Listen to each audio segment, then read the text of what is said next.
વિચારણ ગાહા અતિચાર વિચારણ ગાથા અતિચાર વિચારવા માટેની 8 ગાથા. મૂળ પાઠ.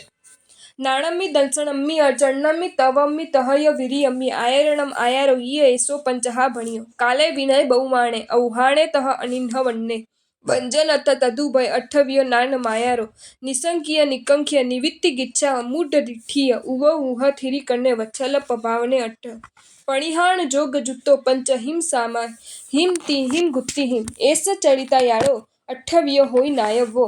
બારસ વિહમ્મિ વી તવે સભિંતર બાહિરે કુશલ ડિઠ્ઠે અગિલાઈ અણા જેવી નાયવો સો તવાયારો અણસુણા મૂણો અળિયો વિતિ સંખવેણ રસચ્છાઓ કાય કિલેસો સંલીણયા ય બજ્જો તવો હોય પાયચ્છિત વીણો વ્યા વચ્ચમ તહેવ સજ્જાઓ જાણ મુસગ્ગો અભિંતરો તવો હોય અણિગુઈ બલ વિરયો પરક્કમઈ જો જહુત્ત માઉત્તો ઝુંઝૈય જહા થામમ નાયવો વીરી આયારો. સંસ્કૃત છાયા. જ્ઞાને દર્શને ચ ચરણે તપસી તથા ચ વીર્યે આચરણમાચાર ઇતિ એષ પન્નદ્ધા ભણિત કાલે વિનય બહુમાણે ઉપઢાણે તથા અહિન વન્ને વૈજણ અર્થે તદુભય અષ્ટવિધ જ્ઞાનાચાર નિશક્તિ નિશક્તિ નિર્વિચિકિત્સા મૂઢ ડિઠ્ઠિ ચ ઉપબ્રહ્મા સ્થિરીકર્ણે વાત્સલ્ય પ્રભાવને અષ્ટ પ્રણિધાન યોગયુક્ત પંચભિ સમિતિભિ ત્રિસૃભિ ગુપ્તિભિ એષ ચારિત્રાચાર અષ્ટવિધ ભવતિ જ્ઞાતવ્ય. દ્વાદશ વિધે અપિ તપસી સાભ્યંતર બાહ્ય કુશલ ડિઠ્ઠે અજ્ઞાન્ય અનાજીવિક જ્ઞાતવ્ય સ તપ આચાર અંછણ મૂણોદરિકા વૃત્તિ સંક્ષેપણા રસત્યાગ કાય કલે સંલિતા ચ બાહ્ય તપ ભવતિ પ્રાયશ્ચિત્તમ વિનય વૈયાવૃત્તમ તથૈવ સ્વાધ્યાય ધ્યાનમ ઉત્સર્ગ અપિ ચ અભ્યંતર તપ ભવતિ અણિગુહિત બલવીર્ય પરાક્રમતિ ય યથોક્તમ આયુક્તમ યુનક્તિ ચ યથાસ્થામ જ્ઞાતવ્ય વીર્યાચાર. સામાન્ય અને વિશેષ અર્થ. નાણમ્મિ જ્ઞાનને વિશે. જેનો વડે કે જેનાથી જણાય બોધ થાય તે જ્ઞાન. જ્ઞાયતે અનેના સ્માદ વેતિ જ્ઞાનમ. વિશિષ્ટ અર્થમાં જેના વડે આત્મકલ્યાણનો માર્ગ સમજાય મોક્ષ માર્ગના સાધનોમાં બોધ થાય તે જ્ઞાન. ઉપચારથી તેનું આયોજન કરનારી વાક્ય રચના તથા તેના લિપિબદ્ધ વ્યવસ્થિત સંગ્રહને પણ જ્ઞાન કહેવામાં આવે છે. તે સંબંધી આચાર પ્રદીપમાં કહ્યું છે કે યદ્યપિ જ્ઞાનમ મતિશ્રુતાવધિ મન પર્યવ કેવલ જ્ઞાન ભેદાત પંચવિધમ તથાપ્યત્ર શુદ્ધ જ્ઞાનમ ગાહ્યમ વક્ષ્યમાલ કાલ વિનયા દ્રષ્ટિ વિદ્ધ જ્ઞાનાચારસ્ય તત્રેવ સંભવાત. જો કે જ્ઞાન મતિ શ્રુત અવધિ મનપર્યવ કેવલના ભેદથી 5 પ્રકારનું છે તો પણ અહીં શ્રુત જ્ઞાન ગ્રહણ કરવું કારણ કે કાલ વિનય આદિ જ્ઞાનાચારનો 8 ભેદો કહેવાના છે તેનો સંભવ તેમાં જ છે. આટલા ખુલાસા પછી તેનો અર્થ કરતા તેમણે જણાવ્યું છે કે જ્ઞાને શ્રુત જ્ઞાને દ્વાદશાંગ્યાધિરૂપે જ્ઞાને એટલે દ્વાદશાંગી રૂપ શ્રુત જ્ઞાન વિશે. દંસણમિ દર્શને એટલે તત્ર દર્શનમ સમ્યક દર્શન મુચ્યતે ન ચક્ષુરાદિ દર્શનમ. અહીં દર્શન શબ્દથી સામાન્ય ઉપયોગરૂપ દર્શનના ચક્ષુર દર્શન આદિ ભેદો ગ્રહણ કરવાના નથી પણ રત્નત્રય પૈકીનું સમ્યક દર્શન ગ્રહણ કરવાનું છે. વાચક મુખ્ય શ્રી ઉમા સ્વાતિજીએ તત્વાર્થ સૂત્રમાં તેની વ્યાખ્યા કરતા જણાવ્યું છે કે તત્વાર્થ શ્રદ્ધાનમ સમ્યક દર્શનમ તત્વભૂત પદાર્થોનું યથાર્થરૂપી શ્રદ્ધાન અથવા રુચિ તે સમ્યક દર્શન. ચરણમ્મિ એટલે ચારિત્રના વિશે. ચરિત્રમેવ ચારિત્રમ ચરિત્ર એ ચારિત્ર. ચર ધાતુને ઇત્ર પ્રત્યય લગવાથી ચારિત્ર શબ્દ બનેલો છે. તેનો સામાન્ય અર્થ આચરણ ચાલ ચલગત કે વર્તન થાય છે પરંતુ અહીં તે સંયમ કે વૃત્તિનો અર્થ બતાવે છે. ચારિત્રે સર્વવૃત્તિ રૂપે શ્રાદ્ધમ ત્વાશ્ચર્ય દેશવૃત્તિ રૂપે. ચારિત્ર્ય એટલે સર્વવૃત્તિ રૂપ ચારિત્રમાં શ્રાવકને અંગે દેશવૃત્તિ રૂપ ચારિત્રમાં. તવમ્મિ તપસી એટલે તપને વિશે. જેનાથી શરીરને રસાદિ ધાતુ અથવા કર્મ તપે શેષાય તે તપ. તાપ્યન્તે રસાદિ ધાતવ કર્માણીવો અનંતિ તપ ધર્મ. તેને કર્મ નિર્જરાનું સાધન માનવામાં આવ્યું છે. તપસા નિર્જરા છે અને તપ વડે સંવર અને નિર્જરા થાય છે. શ્રી ઉત્તરાધ્યાયન સૂત્રના 30મા અધ્યાયમાં જણાવ્યું છે કે ભવકોડી સંચયમ કમ્મમ તવસા નિજ્જયી. કરોડો ભવથી સંચિત કરેલું કર્મ તપ વડે ક્ષીણ થાય છે. તેના વિશે. વીર્યમ્મિ એટલે વીર્યને વિશે આત્મબળને વિશે. જીવનું સામર્થ્ય આત્મશક્તિ કે આત્મબળને વીર્ય કહેવામાં આવે છે.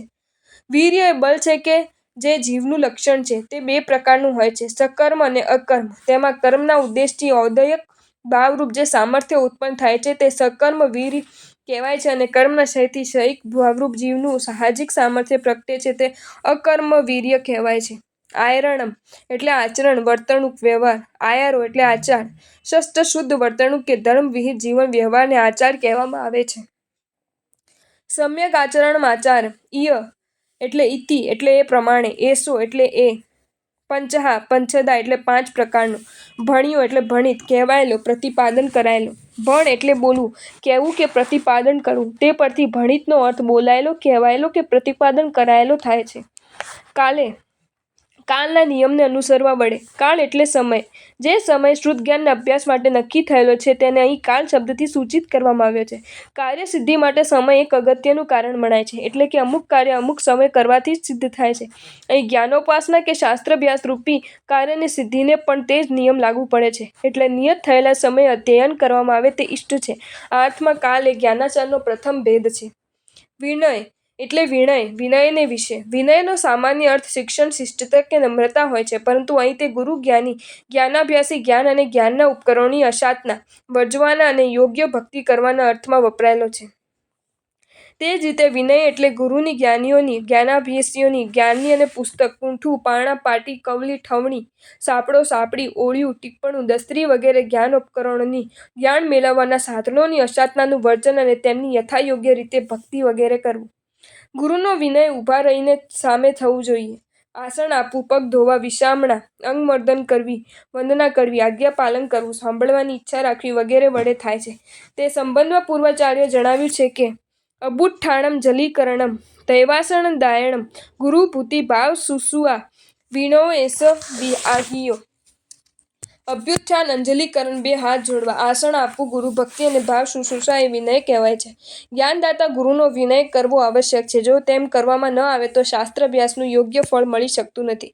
શ્રી હરિભદ્ર સૂરીએ 10 વૈકાલિક ટીકામાં જણાવ્યું છે કે અવિનય ગૃહીતમ હિ તદફલમ ભવતિ એટલે અવિનયથી ગ્રહણ કરેલું જ્ઞાન નિષ્ફળ થાય છે. તે માટે માતંગ પાસેથી વિદ્યા શીખનાર શ્રેણિક રાજાનું ઉદાહરણ પ્રસિદ્ધ છે.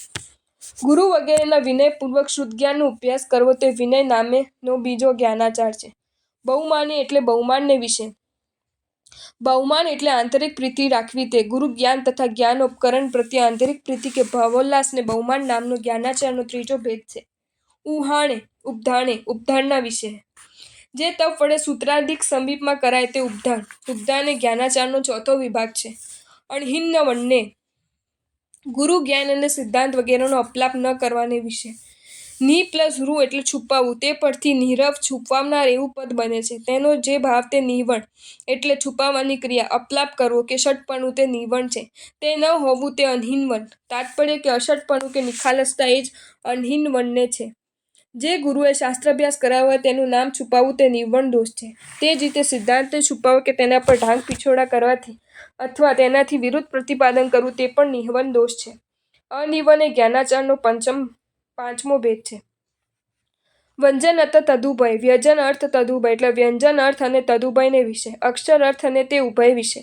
વ્યજતે અને અર્થ ઇતિ વ્યંજનમ જેનાથી અર્થ પ્રકટ થાય તે વ્યંજન. આ રીતે વર્ણમાળાના તમામ અક્ષરો વ્યંજન કહેવાય છે.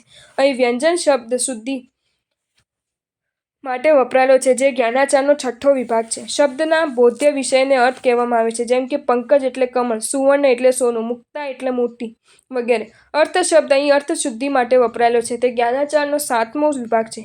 વ્યંજન અને અર્થ એ ઉભયનો સંબંધ જાળવી રાખવો તે તદુભય. જેમ કે અરહણ શબ્દ સાંભળીને કે વાંચીને અરહણ શબ્દ જ બોલો તેને વખતે પૂજાને યોગ્ય તે અરહણ એવો ભાવ ચિંતવો તો તદુભય છે. વ્યંજન અને અર્થ ઉભયની સિદ્ધિ તે જ્ઞાનાચારનો 8મો વિભાગ છે. અઠ્ઠવ્યો એટલે 8 પ્રકાર. નાણમ એટલે જ્ઞાન. આયરો એટલે આચાર. નિશંક્ય એટલે નિશંકથી શંકા રહી.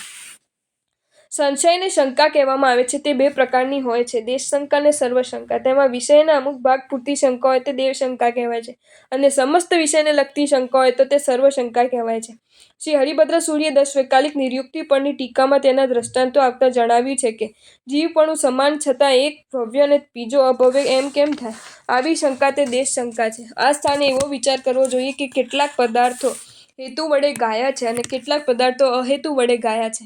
તેમાં જીવાદી પદાર્થો છે તે હેતુ વડે ગાયા છે અને ભવ્યતા વગેરે અહેતુ વડે ગાયા છે, કારણ કે તે ઉત્કૃષ્ટ જ્ઞાન વિના આપણા જેવા છદસ્થોને સમજાતા નથી. તેનું જ્ઞાન માત્ર કેવલ જ્ઞાનીઓના વાંચન માત્રથી જ થાય છે. સઘળા સિદ્ધાંતો પ્રાકૃતમાં રચાયેલા છે, માટે તે બધા કલ્પિત હશે એવી શંકા કરવી તે સર્વશંકા છે. તે સ્થાને એમ વિચારવું જોઈએ કે સિદ્ધાંતોની રચના પ્રાકૃતમાં થઈ છે, તે બાળક વગેરે સર્વને સામાન્ય રીતે સહેલી પડે તે માટે થયેલી છે. કહ્યું છે કે બાલ સ્ત્રી મંદ મૂર્ખાણાં નૃણાં ચારિત્રકાંક્ષિણાં અનુગ્રહાર્થે તત્વજ્ઞે સિદ્ધાંત પ્રાકૃત સમુકૃત. ચારિત્રની ઈચ્છાવાળા બાળકો, સ્ત્રીઓ, મંદ અને મૂર્ખ મનુષ્યોના અનુગ્રહને માટે તત્વજ્ઞ પુરુષોએ સિદ્ધાંતને પ્રાકૃતમાં કરેલો છે. આ બંને પ્રકારની શંકાથી રહિત તેવું તે નિઃશક્તિ નામનો પ્રથમ દર્શનાચાર છે.